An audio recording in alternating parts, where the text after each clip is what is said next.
अतिशय दुर्दैवी घटना झालेली आहे. अर्णव खैरे 21 वर्षाचा मुलगा त्याने आत्महत्या केली आणि त्याचं कारण भाषावादी आहे. आणि जे कोण याच्यामध्ये दोषी असतील त्यांना फास्ट ट्रॅकवरती घेऊन त्यांना न्याय मिळवून दिला पाहिजे या कुटुंबाला.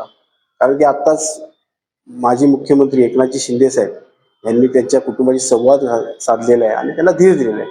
आणि यापुढे याचा पाठपुरावा देखील एकनाथजी शिंदे साहेब करणार आहेत. ज्या वेळेस त्यांना खऱ्या अर्थाने फास्ट ट्रॅकवरती केस लिहून जे कोण दोषी असतील त्यांना कठोरात कठोर शिक्षा होईल, तेव्हा खऱ्या अर्थाने या कुटुंबाला न्याय मिळेल. सर बोला. नाही नाही, काय त्याच्यामध्ये काय काय झालं ते बघू आपण. आणि झालेली घटना अतिशय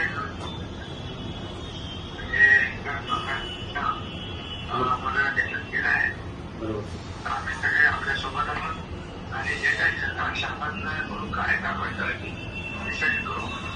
प्लीज प्लीज सर प्लीज तुम्ही योग्य ती कारवाई करा आणि जे काय याच्यामध्ये असतील त्यांना तुम्ही योग्य प्लीज सर प्लीज. सॉरी हा धन्यवाद सर.